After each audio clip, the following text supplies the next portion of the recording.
Lacan, nous et le réel, 16e séance. Donc cette séance est un peu particulière puisque elle vient compléter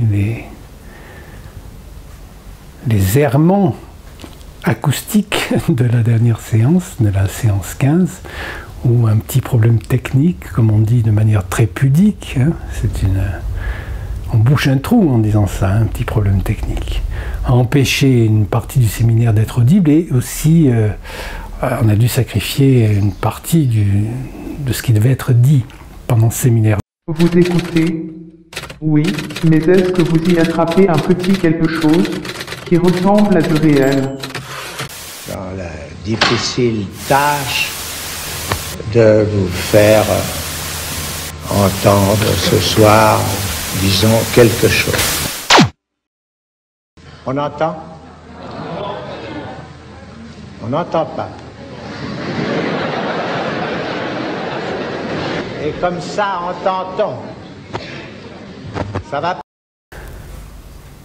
Si nous commencions par les questions, est-ce qu'il y a des questions par rapport au séminaire, à l'ancien, enfin à l'ancien, celui qui vient de se passer, ou des remarques ou des précisions, et éventuellement après je repartirai sur ce qui n'a pas été vraiment abordé, c'est-à-dire le rapport entre les trois sacrifices, qu'est-ce qui distingue les trois sacrifices des trois films, éventuellement revenir sur cette notion de sacrifice parce qu'il y a eu aussi une petite question sur, enfin plutôt une remarque sur la vidéo de quelqu'un qui a mis un commentaire sur YouTube, oui mais il était une fois la Révolution, c'est pas un sacrifice, c'est un suicide. Mais bien sûr, c'est un suicide, mais c'est un suicide sous la forme d'un sacrifice. Oui, les hommes sont morts, qu'est-ce que je dois faire? Me suicider? Puisque c'est un suicide réel. Donc, s'il est réel, ça veut dire qu'il est mis en scène comme un message adressé à l'autre qui n'existe pas. Donc c'est une spectacularisation de sa propre mort. Donc de ce fait-là, il s'est sacrifié en quelque sorte pour l'autre qui n'existe pas. Contrairement, justement, c'est pour ça que j'avais mis de l'autre côté de l'été une fois la Révolution en troisième film Stromboli, puisque ce qui se passe avec Stromboli, c'est le contraire. C'est-à-dire que Ingrid Bergman, ce qu'elle vit dans la montagne, c'est ce que Lacan appelle... Elle a posé un acte, là. Un acte, c'est un retrait de la réalité instituée. Donc, un retrait de toute relation à l'autre. Elle perd tout ancrage dans le système symbolique. Et de ce fait-là, c'est un suicide symbolique. Et il faut bien voir le passage entre le moment où elle dit « mon Dieu » et qu'elle est effrayée, ou à la fin du film, quand elle se réveille, en quelque sorte, elle dit « mon Dieu », mais cette fois, elle est apaisée. Donc les deux manières de dire « mon Dieu », c'est-à-dire dans cette confrontation au réel, le réel étant vu comme une altérité, là, radicale, c'est-à-dire plus aucun ancrage symbolique, fait que elle a fait un pas dans l'inconnu, la confrontation au réel, au point où toutes ces relations intersubjectives ont disparu.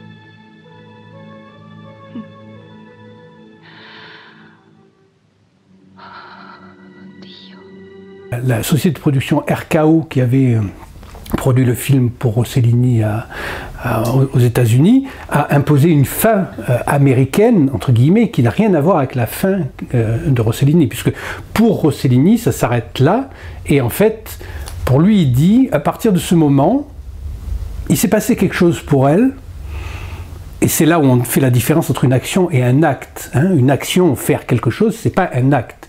Un acte, c'est quelque chose qui fait en sorte que le sujet soit radicalement autre après l'acte. Donc elle a changé, et à partir de là, peut s'ouvrir une nouvelle vie pour elle. C'est qu'elle peut retourner dans la communauté symbolique d'où elle vient, comme elle peut partir ailleurs, mais de toute façon, il y aurait eu cette confrontation, cette déliaison, cette manière de réinitialiser ces possibilités de relations symboliques. Parce qu'elle sera allée jusqu'au point où, c'est un point dont parle Kafka, par exemple, hein, le point de non-retour, un point où rien ne peut plus être pareil. Parce que la déliaison symbolique aura eu lieu, c'est ça qui s'appelle la destitution subjective, à proprement parler. Mais le sujet ne peut pas en faire l'économie. C'est un moment qui peut s'assimiler à une dépersonnalisation, à quelque chose d'inquiétant, parce que justement, tout l'ancrage imaginaire à l'autre a disparu. Alors là, elle sacrifie l'autre lui-même. C'est pas comme dans Il était une fois la Révolution, où il se sacrifie pour l'autre, pour faire exister l'autre et lui donner une consistance.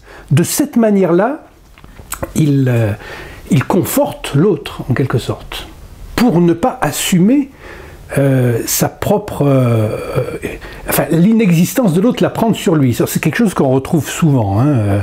C'est-à-dire que même dans les cas un peu basiques, disons, d'attachement affectif ou amoureux, plutôt que l'autre, l'aimer, par exemple, risque de perdre la face, on se met soi-même dans un état sacrificiel parce qu'on ne voudrait pas qu'on voit que l'autre est comme ça, en quelque sorte, qu'il est inconsistant, qu'il est faillé, qu'il n'existe pas, tout simplement, qu'il n'est pas tel qu'on se le représente. Et donc ce sacrifice-là, c'est de ce sacrifice-là que la psychanalyse permet de se préserver. Par contre, la notion de sacrifice telle qu'on la trouve dans le film de Rossini, on peut difficilement l'appeler sacrifice à ce moment-là, puisque il y a un sacrifice, mais elle sacrifie l'autre. Elle ne se sacrifie pas pour l'autre, pour l'image de l'autre, pour faire exister l'autre. Voilà, parce que tout l'ensemble de nos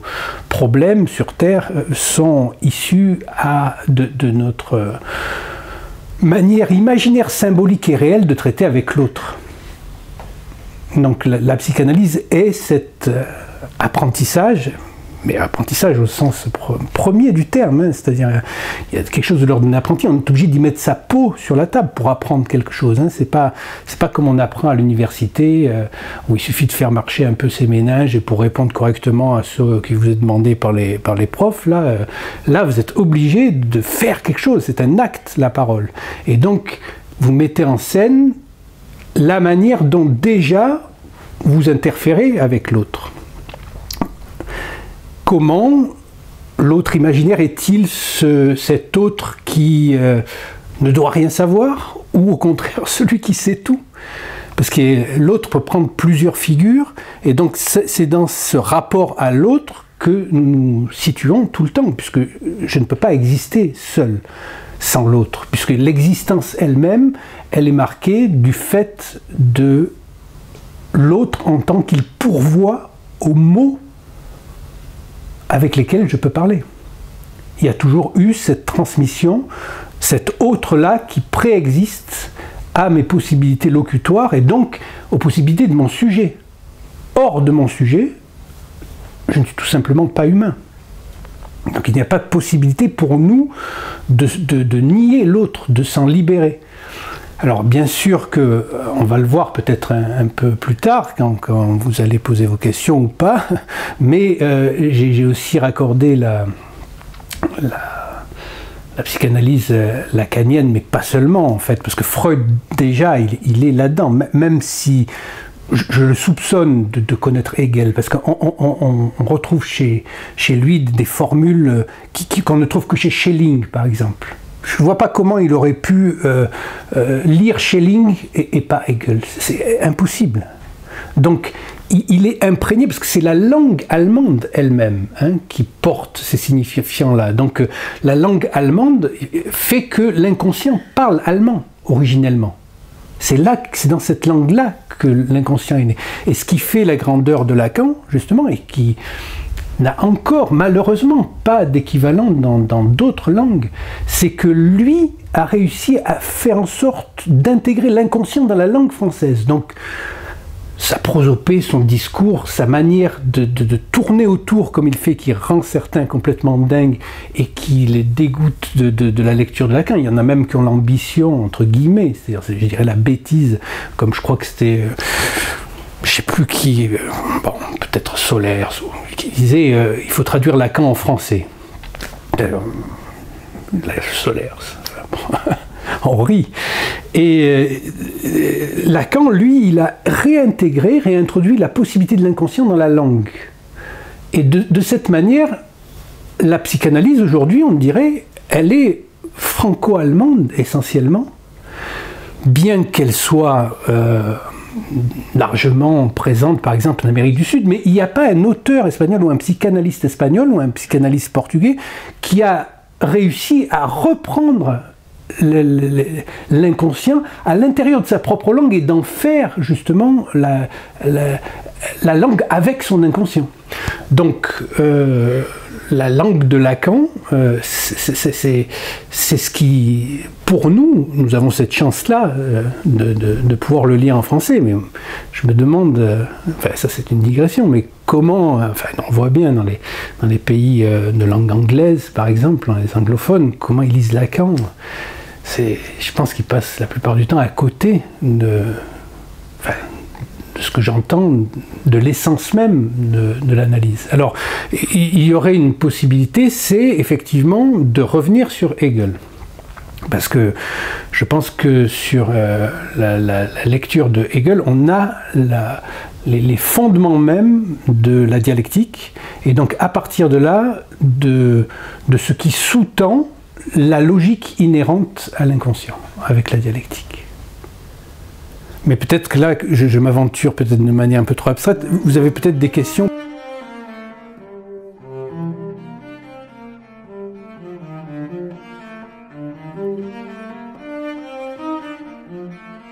Alors, d'abord, il faut savoir que la plupart des mots... Alors, je me suis rendu compte de ce que tu dis là par une récupération, là par la novlangue, la langue des médias, de la publicité, etc., du mot subversion. C'est-à-dire, c'est devenu maintenant... c'est subversif égale c'est bien, c'est créatif. Bon, à Marseille, on disait créatif, c'est créatif. Donc, là, la subversion, c'est très simple. La différence de la transgression et de la subversion, c'est que la transgression, il faut s'attarder aux mots eux-mêmes. Tra, ça veut dire à travers. Travers, c'est déjà tra.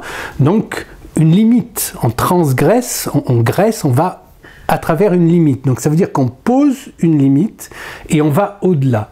Il y a longtemps, par exemple, que la transgression a totalement été intégrée au discours capitaliste et à la novlangue. Aujourd'hui, tout est transgressif, en quelque sorte. Si tu n'es pas transgressif, c'est que tu n'es pas dans le coup. Donc ça, c'est, si tu veux, le fait de se situer par rapport à une limite, c'est déjà traité par saint Paul. Donc Paul de Tarse, donc, qui, lui, est le premier à établir le rapport de la loi avec le péché.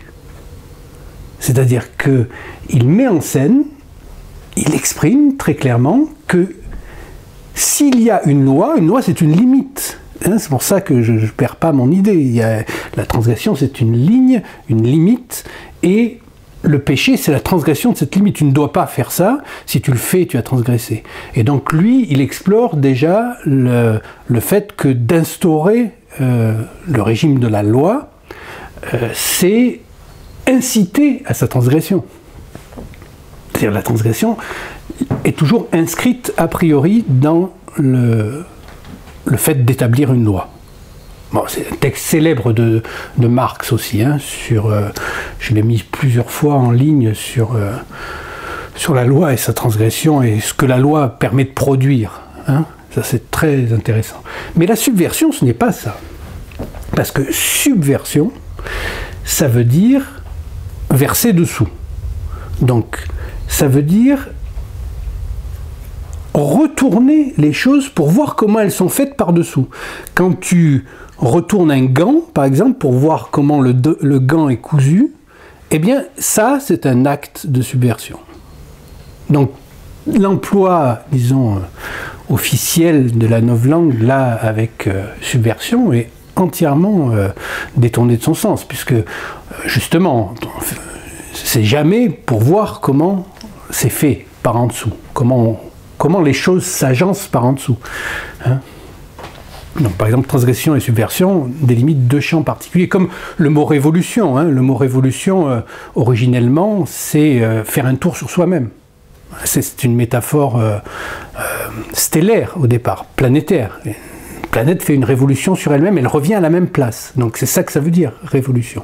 C'est pour ça qu'une révolution, selon les gens qui ont un peu réfléchi à la révolution, et notamment Sergio Leone, ils voient très bien que l'espèce de mise en scène qu'il y a là, ce qui est bien, c'est qu'il est déjà pris dedans. Donc, quelque part, il y a une identification de Sergio Leone avec Mallory, l'acteur James Coburn, parce qu'il lui fait dire ce qu'il dit lui-même, et quelque part, il arrive à la révolution sur un mode intellectuel, on dira, c'est-à-dire c'est une sorte d'engagement plutôt imaginaire, même s'il y joue son corps, c'est imaginaire. Et puis, il rencontre là le réel de celui qui représente à lui seul le peuple mexicain. Alors, ce qui est drôle, c'est qu'il le représente de manière métaphorique, mais en même temps assez réaliste, puisqu'il a une flopée d'enfants et son père. Donc, il est à lui tout seul le peuple. Et là, il se rend compte que l'autre n'est pas dupe de ça. Qu'il sait très bien, et ça Marx le reprendra, que au fond, c'est remplacer des exploitants par d'autres exploitants. Mais ceux qui restent à la même place, justement, d'exploiter, c'est toujours les mêmes. Donc il ne veut pas, il dit pas de ça pour moi, hein, ça ne m'intéresse pas. Évidemment, il est pris dans le jeu de la révolution et il devient un héros révolutionnaire comme la plupart du temps, c'est comme ça que ça se passe. Hein. C'est pas en voulant faire quelque chose que tu réussis ce que tu veux faire. C'est tu veux faire quelque chose et tu réussis autre chose qui est corrélé de manière symbolique à ce que tu voulais faire, mais ce n'est pas directement ce que tu voulais faire. Ah, mon ami, j'étais vraiment foutu dans la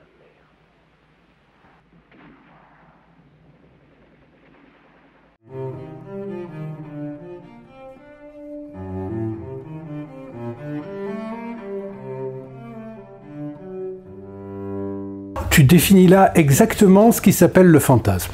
C'est-à-dire le fantasme, c'est s'imaginer un regard indépendamment de sa propre présence réelle. Et donc, il y a un film aussi de Clint Eastwood comme ça, où à la fin c'est catastrophique, hein, parce qu'il a fait des films géniaux, et puis il y a un film catastrophique, Grand Torino, que tout le monde adore, parce que il se met aussi dans la position sacrificielle, où il se voit lui-même, il s'imagine ce qu'on va dire de lui après sa mort. Ça, c'est une position purement fantasmatique. Et ça, c'est un sacrifice, justement, pour l'autre qui n'existe pas. Alors, il y a différents types de sacrifices, ça c'en est un. Hein. Lacan parle du sacrifice aux dieux obscurs, pour parler des sacrifices nazis. Donc, les juifs sacrifiés dans les camps de concentration sont pour lui des sacrifices faits à l'autre en tant que dieu obscur, qu'il faut calmer et donc qu'on fait exister en faisant ça. Puisque la notion de sacrifice même, elle tombe pas du ciel comme ça. Le sacré, il n'est pas un a priori.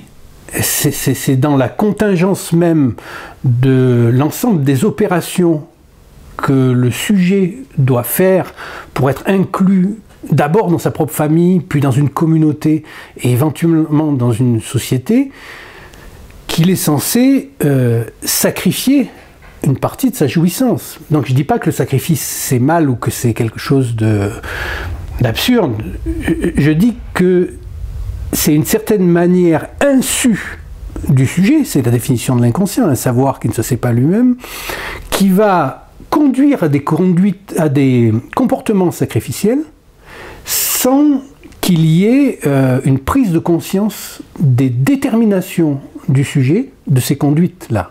C'est là où la dernière fois j'ai replacé, disons, dans les topics qui amènent à la position du jeu psychanalytique, le jeu, le sujet barré de la psychanalyse, c'est ce qui n'est d'ailleurs pas le jeu, mais qui est ce qui dit je en moi. Donc ce qui est barré, là, qui ne peut pas être abordé, ça c'est un pur universel. C'est-à-dire que là, il n'y a plus, comme dit saint Paul, ni homme, ni femme, ni grec, ni juif.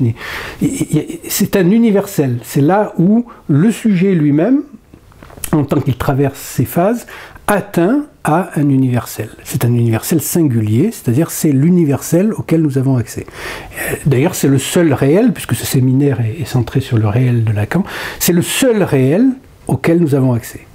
La faille, comme dit Lacan, dont se définit le sujet. C'est une faille, c'est un trou. Il faut arriver jusqu'à ce trou. C'est pour ça qu'avec avec Rossellini, c'est bien vu, c'est un volcan, c'est un trou avec une flamme dedans, et elle arrive jusqu'au trou même de sa vie, elle y plonge, hein, enfin au bord en tout cas, mais elle en ressort, elle est changée parce qu'elle a sacrifié cette fois son fantasme de l'autre, en quelque sorte. Elle a sacrifié l'autre lui-même.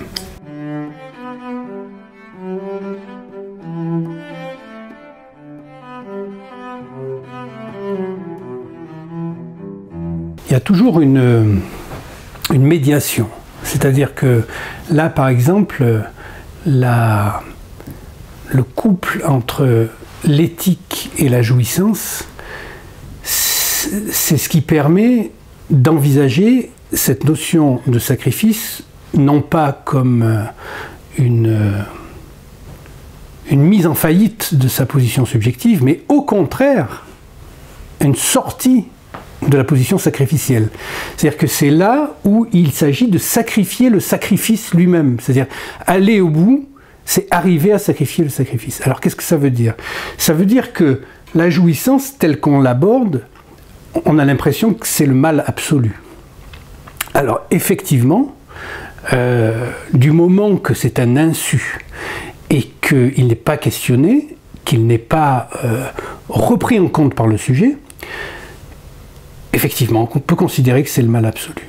Mais il reste une possibilité pour ce mal de devenir un bien si c'est une monnaie d'échange pour payer l'accès au désir. Voilà. C'est ce en quoi, à ce moment-là, la jouissance devient un bien parce que elle est... Alors, ça c'est... Vous savez, l'expression, j'ai déjà dit, mais de temps en temps il faut redire les choses, jeter le bébé avec l'eau du bain. Hein? En fait, en psychanalyse, on fait l'inverse. C'est-à-dire qu'on jette le bébé et on garde l'eau du bain. Jeter le bébé, ça veut dire qu'on jette l'idée que se fait l'analysant de lui comme pure innocence, atteint par les symptômes et conduit à des souffrances inexpiables pour lui, etc. En fait, on dit non. Regardons un peu la jouissance qu'il y a dans l'eau du bain, qui est sale. Hein? Regardons un peu la saleté là-dedans. Et en fait, cette saleté-là, elle peut devenir de l'or, comme l'objet petit a peut être le trésor absolu et une merde absolue aussi. Donc, il suffit d'inverser les choses et de payer avec sa jouissance l'accès au désir. Et là, le sujet se retrouve dans une position hegelienne de la troisième moment de la dialectique ou la négation de la négation, c'est-à-dire dans cet universel. Alors ça ne le soustrait pas à l'ensemble des symptômes et des difficultés de la vie, mais il ne peut plus les prendre de la même manière. Et ne les prenant plus de la même manière, les symptômes changent et chutent aussi, voilà, de manière conséquente au fait que la position même du sujet permet de sortir de cette impasse. Mais c'est vrai qu'au début, j'avais axé essentiellement sur la psychanalyse comme possibilité, en y mettant sa propre peau, parce que c'est en ça où ça ne peut pas marcher uniquement avec la moulinette intellectuelle, la psychanalyse. C'est-à-dire que si on ne va pas se confronter à sa propre jouissance, à ses propres impasses, comment les identifier pour payer avec ça l'objet du désir? L'accès au désir, plutôt.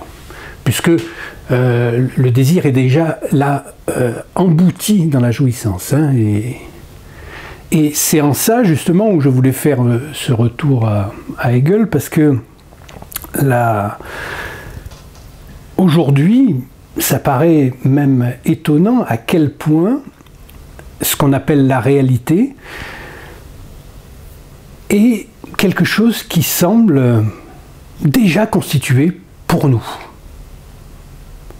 Et y compris pour ceux qui sont censés représenter la psychanalyse.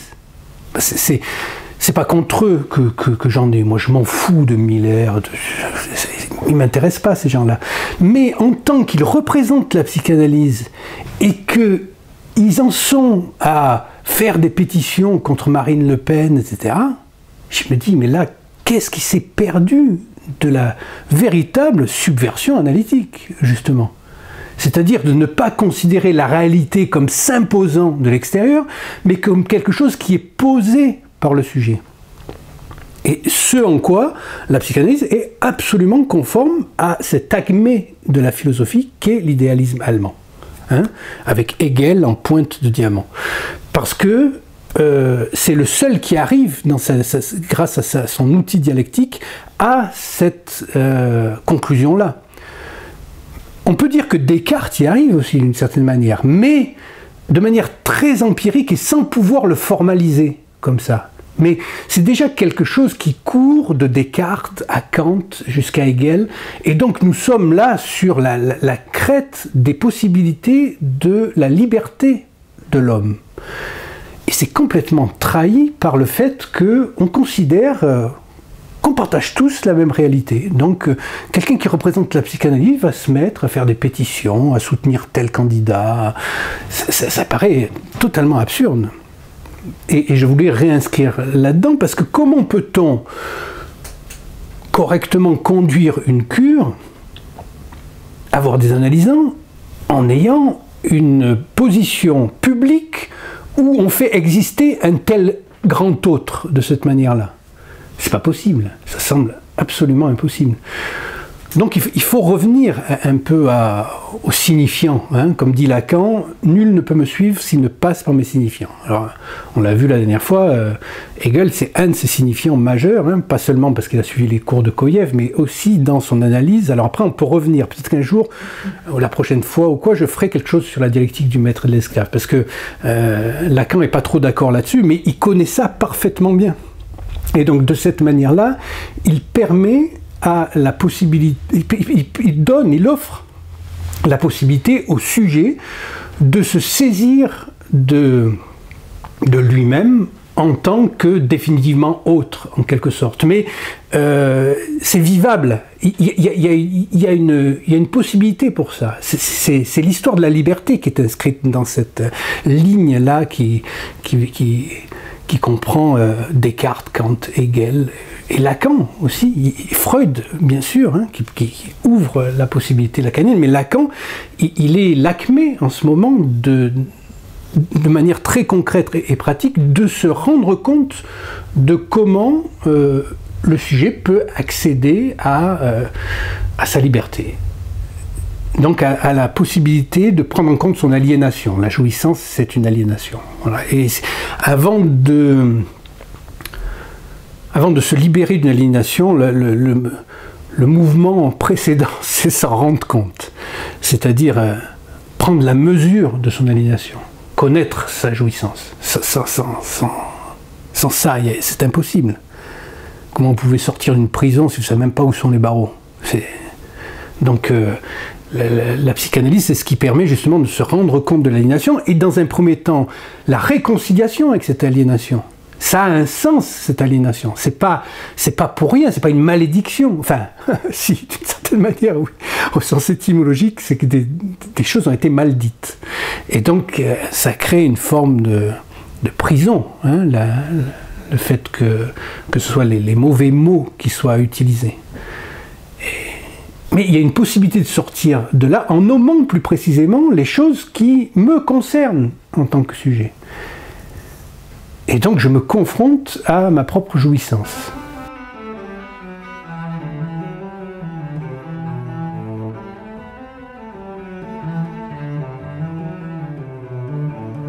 D'une certaine manière, ça rejoint la préoccupation qui fait que dès qu'on agit, c'est-à-dire je ne parle pas d'un passage à l'acte, mais d'une action, en fait la plupart du temps, c'est pour ne pas se confronter à l'angoisse de là où vraiment ça se passe, c'est-à-dire du point de vue du sujet. C'est là où c'est important, c'est du point de vue du sujet. Alors je rigole avec ça, mais par exemple, la plupart des femmes, en analyse, je parle, dès qu'elles arrivent à un moment où elles arrivent au bord d'une vérité qu'elles ne veulent pas dire, elles vont faire en sorte de faire comprendre à l'analyste qu'elles offriraient plus volontiers leur corps plutôt que de dire cette vérité-là. Parce qu'elles savent, elles, qu'elles sont où c'est important, c'est-à-dire du côté du sujet, pas du côté de l'action. Donc, effectivement, une transgression, c'est sortir de sa position de sujet pour ne pas se confronter à l'angoisse que présuppose l'impasse dans laquelle le sujet se trouve et qu'il doit dépasser. Et effectivement, la subversion, alors, suicide, mais suicide symbolique, comme Ingrid Bergman dans Stromboli. C'est-à-dire qu'elle ne sait pas ce qu'elle fait. Elle part dans la montagne parce qu'elle ne peut plus supporter, mais elle vit une expérience qui est une sorte d'épiphanie où elle perd son ancrage symbolique et elle accepte de sacrifier l'autre, en quelque sorte. Donc là, oui, on est du côté de la subversion, et là on est dans l'analyse, effectivement, et dès qu'on est dans la transgression, on est dans le sacrifice, y compris de soi, c'est-à-dire le suicide réel. C'est la différence entre les deux films. Et on a peut-être le troisième entre les deux, justement, de la mécompréhension, de l'incompréhension de la théorie lacanienne avec David Gale, où lui-même, d'une certaine manière, il est un peu dans le cas que je disais de Clint Eastwood. C'est-à-dire que dans l'imaginaire de comment son enfant va le voir, il va aller jusqu'à la mort en prétextant la cause qu'il défend et en présentant une certaine noblesse de son engagement dans la cause, alors qu'en fait c'est un sacrifice en pure perte. Donc il ne résout rien en faisant ça. Il est au contraire lui-même, il se place en victime qui va se sacrifier pour faire exister l'autre d'une espèce de société dans laquelle il n'y aurait plus de peine de mort, etc. Et ça, il passe à côté non seulement de Lacan, mais de Freud. Mais ça, beaucoup de gens passent à côté de Freud, parce que la plupart des psychanalystes, on se étonne même qu'on les appelle comme ça, parce que c'est quand même la base de la psychanalyse, c'est que la société, elle est le produit de notre refoulement, et pas l'inverse. La société procède du refoulement. C'est pas la société qui va nous forcer à refouler, qui va mettre une pression sur nous, c'est que c'est déjà notre propre refoulé. Donc, et bien sûr que ça n'enlève pas la dimension politique, au contraire, mais cette fois c'est passé, nous devons passer chacun, et c'est ça la révolution analytique, par le fait de commencer par faire notre propre révolution à nous, en tant que sujet, avant d'imaginer une révolution plus collective, que de toute façon nous ne maîtrisons pas. Personne ne maîtrise ça. Ça a été déjà vu, écrit, etc. Il y a assez d'exemples pour voir que la Révolution française, par exemple, ceux qui l'ont très bien étudiée, ont vu à quel point elle avait dévoré ses propres enfants et que c'est impossible, que ça a donné une bourgeoisie. Je ne parle même pas de la pseudo-révolution de 68, qui là, c'est carrément une contre-révolution, en vérité. Hein. C'est pas du tout une révolution. C'est une révolte. Et la révolte, c'est ce qui permet qu'il n'y ait pas de révolution. Quand vous avez des révoltés comme Cohn-Bendit, c'est du pain béni, quoi. D'ailleurs, Cohn-Bendit a été révolté en 68 et libéral en 78. Et maintenant, il trône dans les instances, etc. Il grenouille avec tous les libéraux libertaires qui sont la position la plus contre-révolutionnaire qui soit. Alors, vous pouvez dire que je suis pour la révolution. Ben oui, je suis pour la révolution. Mais pour la révolution telle qu'elle fut initiée par Socrate et telle qu'elle fut amenée jusqu'à son déploiement philosophique ultime par Hegel, et que permet Lacan, grand lecteur de Marx, de retrouver dans sa propre position existentielle. C'est-à-dire comment on se situe par rapport à là, par rapport aux signifiants de son époque, puisque, comme le dit Hegel à chaque fois, tu ne peux pas être plus que ton époque. Au mieux, tu seras ton époque. Donc, il s'agit de rénover les possibilités des signifiants dans notre propre époque.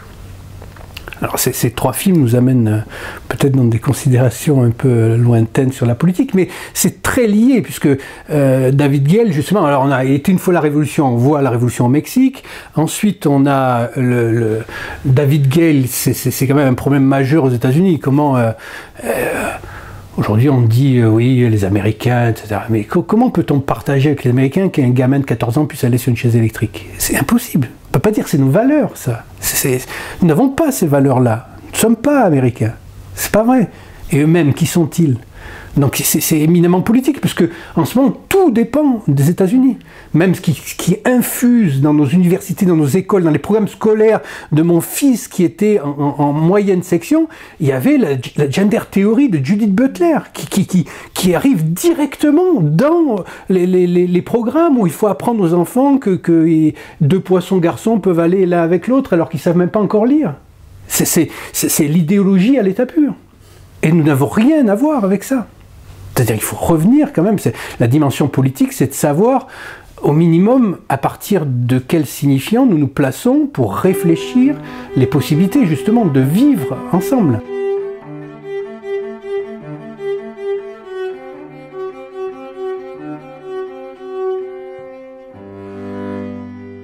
Là, disons que il faut revenir un peu en amont pour comprendre que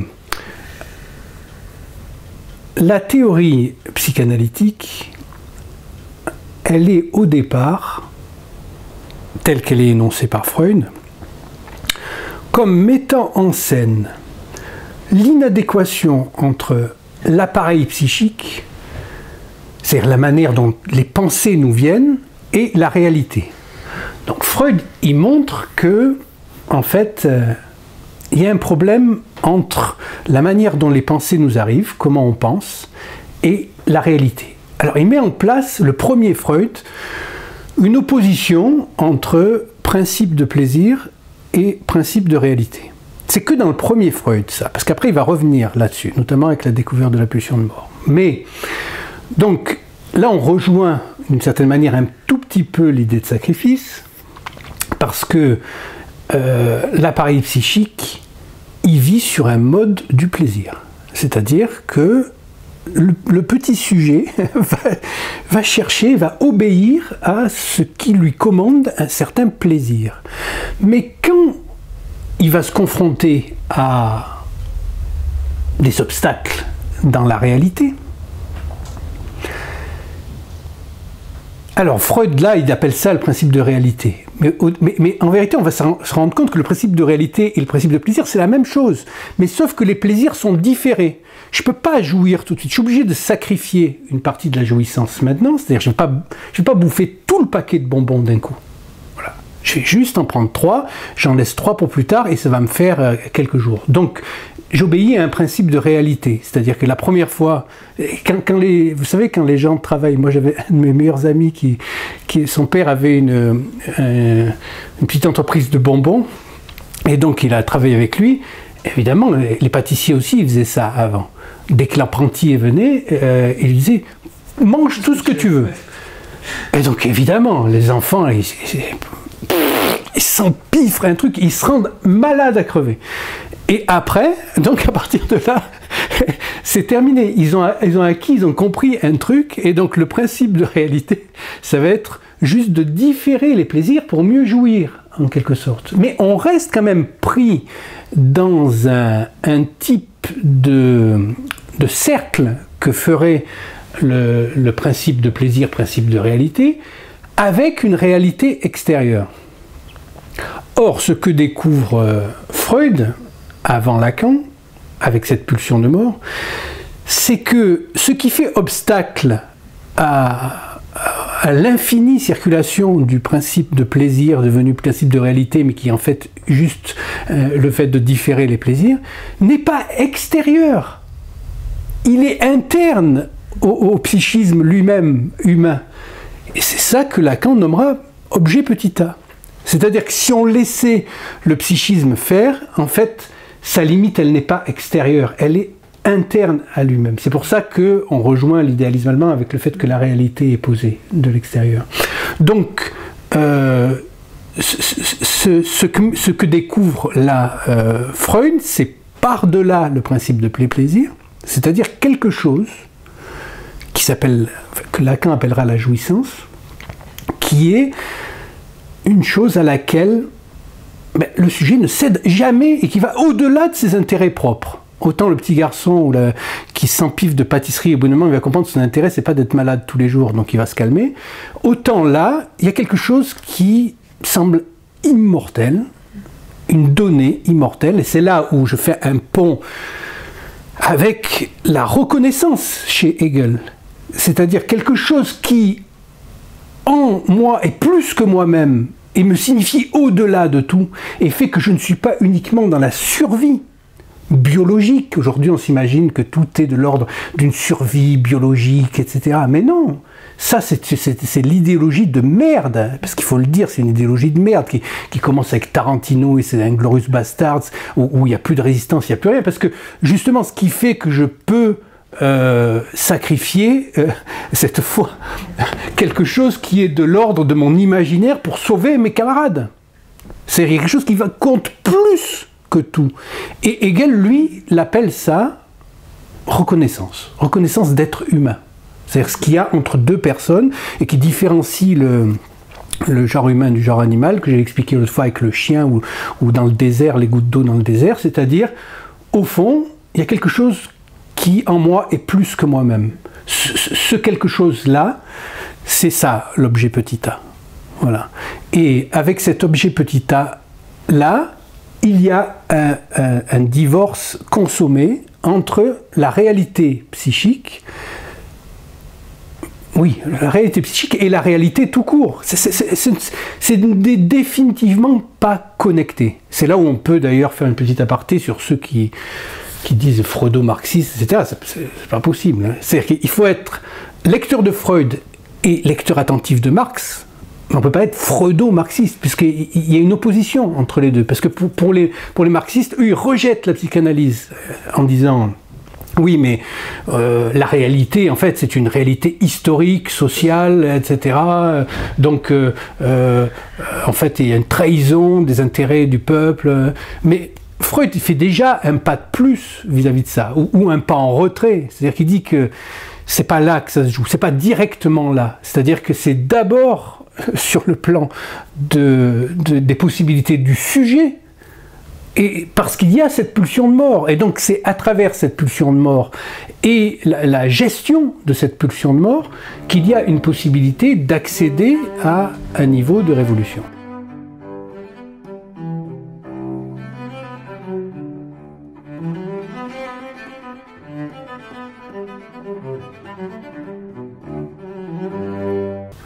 Alors, pour revenir sur la notion d'idéologie, effectivement, c'est par une non-gestion de la pulsion de mort à laquelle tu es obligé de te confronter toi seul.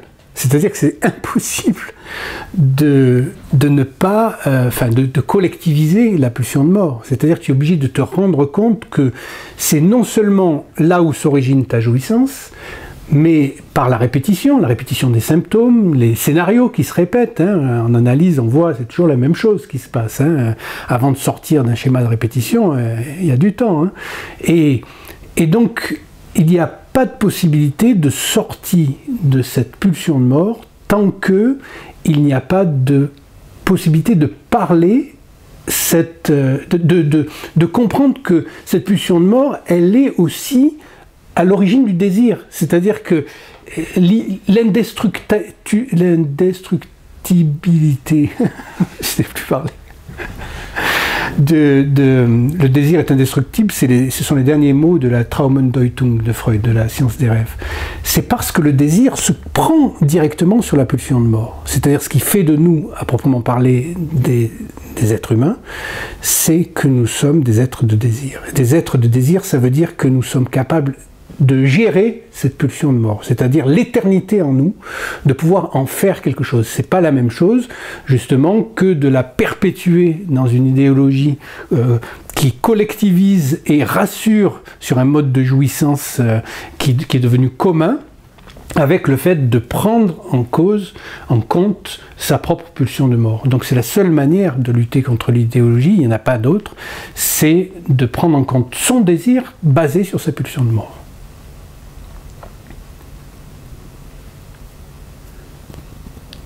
Tu avais d'autres questions peut-être, Ernest, non? Et toi, tu avais des questions, tu m'avais dit? Non, je ne sais pas, non. Ah. Je pense beaucoup à Stromboli depuis tout à l'heure aussi. Oui. Je me souviens plus exactement de la fin, je n'ai pas revu à l'occasion. Mais c'est vrai qu'en fait, elle monte sur le volcan pour aller dans le village qui est à la symétrie du sien, en fait. Hein. Enfin, de celui... elle a sur l'autre versant. Sur l'autre versant, en fait. Hein. Et qu'elle s'arrête, épuisée par les gaz aussi. Oui. Mais elle s'arrête... En plus, si elle se relève et tout. Si, elle a une manière de dire... je crois que c'est dans les deux versions, celle de RKO et celle de Rossellini. C'est-à-dire que Dio, elle est... le Dieu qu'elle prononce, c'est l'innommable, en fait. C'est-à-dire un réel avec lequel elle ne peut avoir aucune prise, etc. Et puis après, elle tombe, elle s'évanouit, elle s'endort, on ne sait pas. Et puis quand elle dit, les deux manières dont elle dit ça, c'est une forme de sérénité qu'il a conquise. C'est-à-dire qu'elle a traversé l'épreuve. Elle est passée de l'autre côté, mais elle est restée à la même place. C'est-à-dire que c'est pas l'extérieur qui a changé. C'est sa position subjective. Elle a traversé l'épreuve et donc elle a changé. Et à partir de là, Rossellini dit, après c'est un autre film. Là, il y a eu un acte, justement. Et un acte ne s'attarde pas aux conséquences de l'acte, puisque les conséquences de l'acte n'appartiennent pas à l'acte. Donc l'acte, c'était un véritable acte. Là, c'est ce suicide symbolique.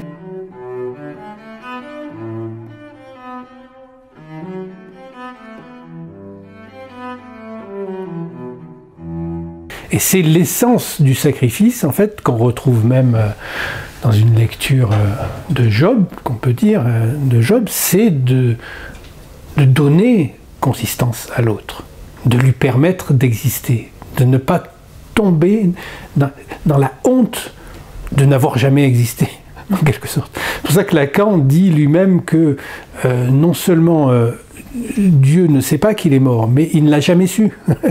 Et donc, ceux qui veulent sauver l'image de Dieu ou d'un grand autre, quel qu'il soit, eh bien, ils vont pratiquer un sacrifice sur eux-mêmes, qui est insu d'eux-mêmes. C'est en ça où la psychanalyse est effectivement la seule discipline qui permet de se soustraire à cette attraction du sacrifice, qui est beaucoup plus puissante qu'on imagine. C'est pour ça que j'ai voulu marquer avec ces films-là, parce que quand on voit Villegas dans Docteur, dans Il était une fois la Révolution, on se dit, il a passé tellement de choses là, et puis il est cynique. Mais qu'est-ce qui se passe pour Villegas? Il se dit, puisqu'il est pardonné par Mallory, d'une certaine manière, il lui dit, il est absous. Il dit, je juge plus, etc. Il se dit, alors, si c'est ça l'autre, il n'existe pas. C'est pas possible que ce soit lui l'autre. Il y a forcément un autre que je dois sauver, en quelque sorte, pour qui lui m'absoudra vraiment. Je ne peux pas être absous juste par ce petit autre-là. Alors que c'était ça la vérité. C'est que c'est le petit autre qui est le représentant de l'autre, là. Et non, il va faire exister un grand autre. Voilà.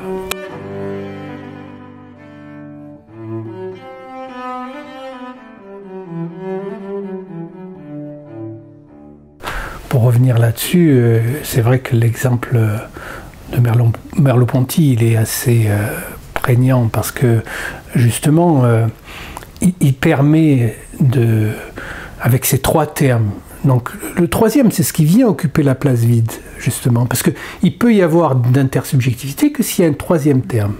Donc la dialectique, c'est toujours 3 aussi. Donc il s'agit d'apprendre à compter jusqu'à 3. Et là, avec moi, mais apprendre pas dans le moi au sens où on l'entend en psychanalyse, où le moi est imaginaire et c'est un objet par rapport au jeu que sujet. Là, on va dire quelque chose qui emboutit la notion de la pensée. Hein. Moi, le vrai, les autres. Donc, le sophisme, c'est moi et les autres, mais sans le vrai. C'est-à-dire que la dimension même de la vérité que ce soit celle qui est celle de la psychanalyse ou celle qu'on va retrouver même dans le fondement de la science, elle est évacuée au profit du vraisemblable, du semblant, de ce qui va permettre justement d'arriver à un but. C'est la différence entre, par exemple, tu vois, dans la mathématique, entre les mathématiques pures et les mathématiques appliquées. Dès que tu as un but, que tu fais quelque chose dans l'objectif d'une fonction, donc il n'y a plus cette liberté de l'art pour l'art, on va dire. C'est-à-dire, il y a quelque chose qui est déjà vicié au départ. Or, le sophiste, chez Platon, puisque c'est là qu'on le trouve, hein, que ce soit avec Gorgias ou Calliclès, en fait, Socrate immédiatement le remet en place, parce qu'il lui fait comprendre que pour le sophiste, l'important c'est d'avoir l'accord des autres. Est-ce que vous êtes d'accord? C'est ça, Facebook, les likes, les trucs. Ouais, vous m'aimez, vous êtes d'accord, mettez-moi un cœur, etc. Être d'accord. Mais pour Socrate, c'est pas ça qui est important. C'est pour ça que Lacan lui dit de Socrate, c'est le premier psychanalyste. C'est-à-dire qu'il lui dit, ce qui est important, c'est pas l'accord avec les autres. C'est est-ce que d'abord tu es d'accord avec toi-même? C'est ça la vraie fidélité. C'est pas une fidélité, aujourd'hui, tu vois, ce serait l'exclusivité sexuelle. C'est pas ça.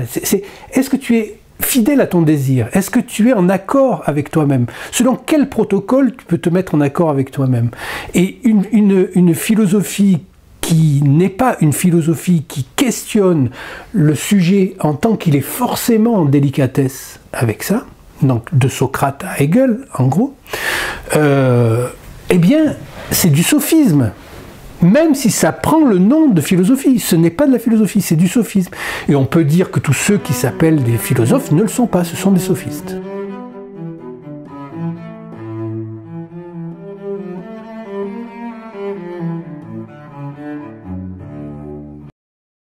Alors, il l'a inventé, à proprement parler. Ouais, d'accord. C'est-à-dire, ça existait déjà, mais sous une forme qui n'était pas celle de l'inconscient freudien. C'est-à-dire, par exemple, s'imaginer que pendant que je vous parle, là, mon pancréas est en train de faire un certain travail dans mon corps pour digérer ce que j'ai mangé à midi.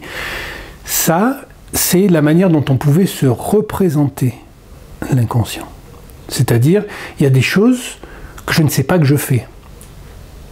Donc, ce qu'amène Freud, c'est que dans ce que je dis, il y a des choses que je sais, que je ne sais pas que je sais, et que je n'entends pas que je dis. Donc ça, c'est l'inconscient freudien. C'est-à-dire que c'est là où il découvre que c'est pas seulement en rapport direct avec un comportement, un habitus, c'est directement dans la parole elle-même. C'est un juif. C'est-à-dire que c'est l'acmé de la culture, mais surtout des gens lettrés. C'est pas pour rien que les nazis ont essayé de les éliminer. C'était les gens les plus lettrés du monde. Donc la lettre juive, il connaît les textes par cœur. Donc quand il écoute, il se met à l'écoute. Et il écoute les hystériques. Et il se rend compte qu'elles disent des choses qu'elles n'entendent pas qu'elles disent. Et donc qu'elles savent des choses qu'elles ne savent pas qu'elles savent. Et de cette manière-là, en fait, il y a une médiation entre la parole, donc un troisième terme, et le sujet. C'est son inconscient.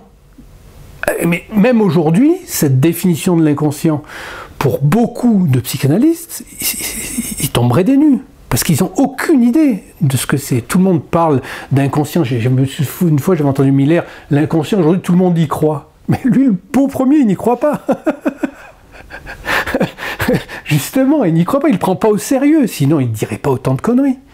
Il irait faire une analyse, il referait une tranche, comme disait Lacan. Hein, régalez-vous. Donc, mais l'inconscient, là, c'est l'inconscient freudien, c'est une espèce de troisième terme entre le moi entendu comme, disons, l'instance où se produisent les pensées et ces pensées elles-mêmes. Donc c'est pas direct, il y a quelque chose de médian qui peut être interprété et qui permet au sujet de comprendre qu'il est possible de se réconcilier avec quelque chose qui est de l'ordre de son destin. Mais ça, c'est déjà une phase très avancée. Hein. Disons, dans un premier temps, savoir ce qui m'agit, en quelque sorte. Hein. Il y a quelque chose là que je ne contrôle pas, et au lieu d'essayer de contrôler le monde, parce que ce que j'ai oublié de dire tout à l'heure, c'est que, évidemment, quand la réalité, quand Freud découvre justement que cette réalité psychique fonctionne pour elle-même et par elle-même avec un obstacle interne, évidemment, qu'est-ce qu'on fait quand il y a un obstacle interne? On le repousse à l'extérieur. On dit c'est l'autre. C'est les autres, c'est pas moi, c'est les autres. Donc on fait porter l'obstacle sur les autres, alors qu'il est déjà inhérent à notre propre fonctionnement, l'obstacle. Ça, c'est l'inconscient freudien. Voilà. Ça, c'est la découverte de Freud, et c'est pour ça que Lacan dit Freud, notre père à tous dans la psychanalyse. Parce que même si il a poursuivi, de temps en temps, il a remis certaines choses de Freud en question, notamment sur le désir de sommeil par rapport au désir de réveil, de Lacan, etc. Mais il n'empêche que il reconnaît pleinement le fait que Freud est le père fondateur de la psychanalyse, dans laquelle il s'inscrit en étant lié avec lui par la lettre, comme il le dit.